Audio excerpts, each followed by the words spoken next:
Est-ce la fin du visa visiteur? Est-ce la fin du permis des études?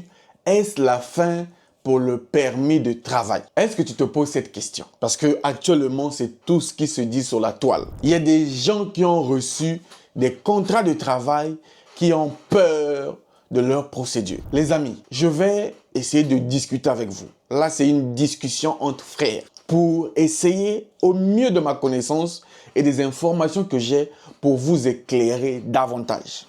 Mais avant de vous éclairer, de vous dire si c'est la fin de l'immigration, est-ce que c'est la fin des visas visiteurs, est-ce que c'est la fin des résidences temporaires, tu dois comprendre ceci. Le visa visiteur ou visa touristique, le permis d'études pour les étudiants, le permis de travail pour les travailleurs étrangers, ces trois font partie de ce qu'on appelle résidence temporaire. Un résident temporaire au Canada, c'est quelqu'un qui vient pour une durée limitée. À la fin de son séjour, il repart dans son pays. Donc, si tu fais partie de ces trois visas, le gouvernement peut te chasser parce que tu n'es pas résident permanent, tu es résident temporaire.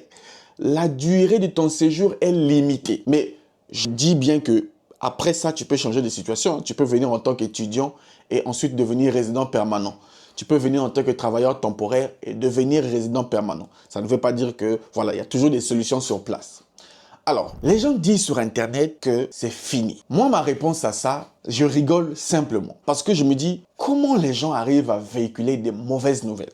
Et comment toi aussi tu arrives à croire des mauvaises nouvelles? Vous savez, à l'ère du numérique, à l'ère d'Internet, tu dois être strict dans les informations. Tu dois être rigoureux. Tu risques d'abandonner ton rêve canadien parce que tu as entendu quelqu'un sur TikTok ou quelqu'un sur Internet. La meilleure chose, c'est d'aller chercher l'information à la source. Si tu lis de tes propres yeux sur le site du gouvernement que c'est ça, tu peux être convaincu. Alors, quelle est la vraie vérité sur cette affaire des résidences temporaires? En réalité, ce qui concerne les visas visiteurs, les gens ont abusé de ça. Les gens ont fraudé. La preuve, les gens venaient avec le visa visiteur. Je suis même sûr que tu avais ce projet-là. Les gens venaient avec le visa visiteur pour ensuite demander l'asile. Ça s'est fait au Québec. Les gens ont trop fait ça au Québec. La ministre a dit stop. Donc, il y avait même une mesure qui permettait aux visiteurs de devenir travailleurs. On a coupé ça. Ça, c'est la première mesure. Donc, toi, au lieu d'aller visiter, tu viens demander l'asile. On a remarqué ça. On a coupé le visa visiteur. Donc, tu peux avoir ton visa visiteur. On n'a pas dit que tu ne peux plus avoir le visa visiteur. Tu peux avoir ton visa visiteur pour venir visiter. Mais à la fin de ton séjour, à bout ou pia, tu repars dans ton pays. Tu n'as plus le droit de rester pour travailler, même si tu trouves un contrat de travail. Ça, c'est la première chose. Deuxième chose, pour les travailleurs étrangers temporaires, le Canada a remarqué que les entreprises canadiennes abusaient de cette mesure. Dans la mesure où ils venaient recruter des bas salaires, on appelle ça bas salaire. Donc des faibles salaires. Donc au lieu de recruter des vrais postes, eux ils ont profité de cette faille pour recruter des gens à petits salaires qui venaient travailler dans des mauvaises conditions, qui ne connaissaient même pas leurs droits en matière de travail. Et beaucoup se sont retrouvés au Canada livrés à eux-mêmes. Le gouvernement a remarqué ça. Ils ont décidé de réduire. On n'a pas dit que c'était la fin. Si quelqu'un t'a dit que c'est la fin, ils fument quelque chose. Ils ont réduit ça. On est passé en 2024 de 6,5% des travailleurs étrangers temporaires à 5%. Donc, tu vois que la réduction quitte 6,5 à 5%. C'est pas grand-chose, mais quand même, on a réduit pour essayer de régulariser les choses. Ensuite, pour les étudiants, on a aussi remarqué que les étudiants venaient. Avant même de commencer les études, l'étudiant a déjà commencé à travailler. Bon, toi, tu viens au Canada pour les études. Comment ça se fait-il qu'on te retrouve en train de travailler avant même d'avoir fait tes inscriptions? Et donc, le gouvernement, toutes les mesures que le gouvernement est en train de prendre, c'est pour réduire tout ce qui est résidence temporaire pour 1. Éviter des fraudes. 2. Permettre aux gens de bien venir dans les meilleures conditions, aide des nouveaux arrivants de venir s'installer de façon à vivre normalement. 3. Permettre aussi au gouvernement de trouver des solutions au niveau de la santé, les logements, la sécurité. Ce sont ces mesures que le gouvernement fédéral décide de mettre en place. Et tu vas voir quelqu'un qui va se lever, il a Internet, même ceux qui sont au Canada. Ceux qui sont au Canada, vraiment, méfiez-vous des sorciers. Parce qu'il y a quelqu'un qui est sorcier, il est tellement aigri, il va prendre son téléphone pour venir te dire l'immigration c'est fini. Demandez-lui, hein, je vous dis toujours aussi, peut-être que je me répète, mais demandez-lui simplement une simple question. Mon frère, donne-moi le lien des choses que tu es en train de dire. C'est tout. Si tu dois retenir quelque chose dans cette vidéo, c'est quand tu vois quelqu'un en ligne dire quelque chose, que ça soit une bonne nouvelle, une mauvaise nouvelle. Oh, le Canada a fait ceci. Oh, le Canada a fait ceci. Demande-lui simplement, s'il te plaît, envoie-moi le lien de ce que tu dis. Tu vas voir qu'il ne va même pas dire ça. Alors, je viens là pour t'encourager. Déjà, le Canada est en train de réduire. C'est vrai, hein, il faut aussi qu'on vous dise la vérité. Le Canada est en train de réduire les résidents temporaires. Mais il y a des exceptions. Il y a des domaines, par exemple, l'agroalimentaire, la construction, la santé, l'éducation. Ces domaines-là, on ne touche pas.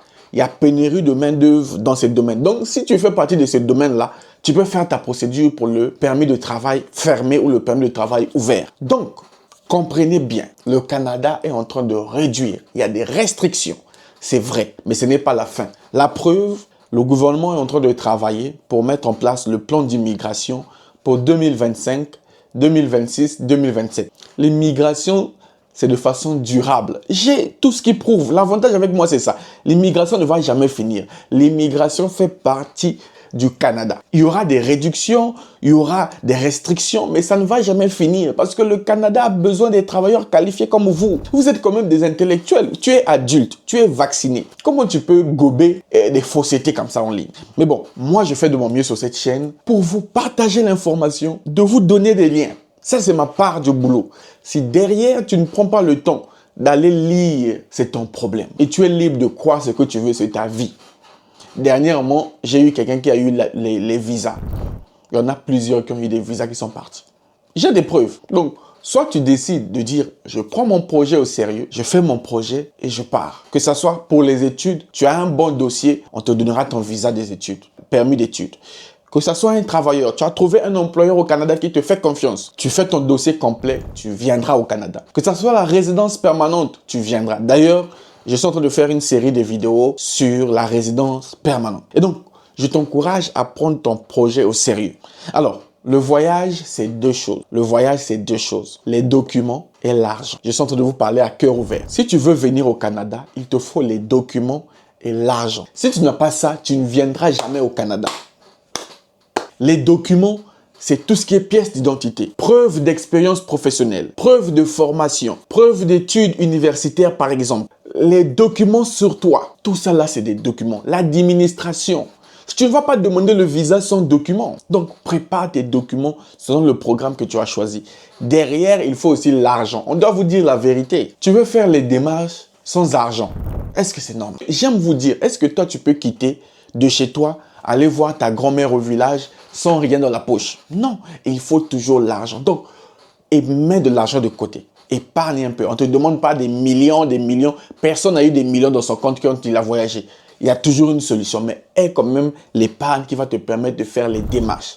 Voilà mon information là-dessus. Si tu veux te renseigner sur l'immigration au Canada, tu vas avoir l'actualité, la vraie. Chaque mardi soir, je fais un live sur ma chaîne. Je parle de l'actualité au Canada. Nous allons sur le site du gouvernement lire avec vous. Donc, je t'invite chaque mardi, abonne-toi pour que tu puisses recevoir la notification. Abonne-toi. Clique sur abonner, active la cloche de notification. Et chaque mardi, quand je lance le live le soir, tu auras la notification et on va parler de l'immigration. Moi, je suis votre frère. Je vous informe. Voilà pourquoi on m'appelle la salle de presse. J'espère que tu as appris quelque chose et je t'encourage à continuer ton projet. Si tu as un bon profil, tu as le rêve canadien, c'est totalement possible. Moi, je te donne rendez-vous au prochain numéro. Évite d'écouter les rageux en ligne. Salut!